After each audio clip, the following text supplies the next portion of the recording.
കോടതി നടക്കുന്ന സമയത്ത് അതിൽ പങ്കെടുക്കാതെ മാറി നിൽക്കുകയായിരുന്നു നോറ. ഈ ചെറിയ കാര്യത്തിനൊന്നും കയറി എനിക്ക് പങ്കെടുക്കാൻ താല്പര്യമില്ല എന്ന് പറഞ്ഞുകൊണ്ടാണ് നോറ സ്വന്തം റൂമിൽ ബെഡിൽ കിടക്കുകയായിരുന്നു. അവിടെ കോടതിയൊക്കെ കൂടി തീരുമാനങ്ങളൊക്കെ എടുക്കുന്ന സമയത്ത് പെട്ടെന്ന് പട്ടി കുരയ്ക്കുകയുണ്ടായി. നോക്കിയപ്പോൾ നോറ കിടന്ന് ഉറങ്ങുകയായിരുന്നു. അപ്പൊ തന്നെ അവിടെ സിബിൻ വിളിച്ചു പറഞ്ഞു, നമ്മുടെ പവർ റൂമിന്റെ അധികാരം ഉപയോഗിച്ച് പറയുകയാണ് നെക്സ്റ്റ് റൂം ലോക്ക് ചെയ്യുക, അതുപോലെ തന്നെ ബ്ലൈൻഡ്സ് ഇടുക എന്നുള്ളത്. പക്ഷെ കുറെ തവണ പറഞ്ഞു നോക്കിയിട്ടും റൂം ലോക്ക് ചെയ്യുകയോ ഒന്നും ചെയ്തില്ല. സത്യത്തിൽ ആ സമയത്ത് പവർ ടീം ഒന്ന് ചമ്മി. അവിടെ കാര്യമായിട്ട് പറഞ്ഞിട്ട് ബിഗ് ബോസ് ഒന്നും ചെയ്യാത്തത് കൊണ്ട്. അതിനുശേഷം സിബിൻ വന്നിട്ട് നോറയുടെ അടുത്ത് എഴുന്നേറ്റിരിക്കുക എന്നൊക്കെ പറയുന്നുണ്ടായിരുന്നു.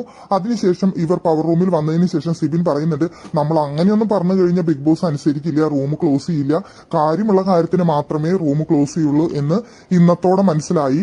ഇനിയിപ്പോ ഇത് നമുക്കുള്ള ഒരു പാടാണ്. ഇനിയിപ്പോ നമ്മൾ പവർ റൂമിൽ നിന്ന് ഇറങ്ങിയാലും വെറുതെ ആവശ്യമില്ലാണ്ട് റൂം ക്ലോസ് ചെയ്യാൻ മാറ്റ് പവർ ടീം അംഗങ്ങളൊന്നും പറഞ്ഞാലൊന്നും റൂം ക്ലോസ് ചെയ്യില്ല എന്ന് നമുക്ക് മനസ്സിലായല്ലോ എന്ന് ഒന്ന് ചമ്മിക്കൊണ്ട് സിബിൻ അവിടെ പറയുന്നുണ്ടായിരുന്നു. എന്തായാലും അതിനുശേഷം അവിടെ ഉറങ്ങിയതിന് ശിക്ഷയായിട്ട് നോറയ്ക്ക് എന്ത് ശിക്ഷ കൊടുക്കുമെന്നാണ് അവര് ആലോചിച്ചുകൊണ്ടിരുന്നത്. ആദ്യം അവര് ഈ റൂം ക്ലോസ് ചെയ്ത് അവിടെ കിടന്നോട്ടെ എന്നൊക്കെ വിചാരിച്ചതാണ്. പക്ഷെ അതൊന്നും നടക്കാത്തതുകൊണ്ട് നോറയ്ക്ക് ഒരു ശിക്ഷ കൊടുക്കാനായിട്ട് തീരുമാനിക്കുകയായിരുന്നു. പിന്നീട് ഒരു എന്റർടൈൻമെന്റ് ശിക്ഷ എന്നുള്ള ലെവലില് കിലുക്കത്തിലെ രേവതിയുടെ ക്യാരക്ടർ പിടിച്ചുകൊണ്ട് ഇന്നത്തെ ദിവസം മുഴുവൻ കിലുക്കത്തിലെ രേവതിയായിട്ട് വീട്ടിൽ നടക്കണം എന്നുള്ളതാണ് നോറയ്ക്ക് കൊടുത്ത ശിക്ഷ.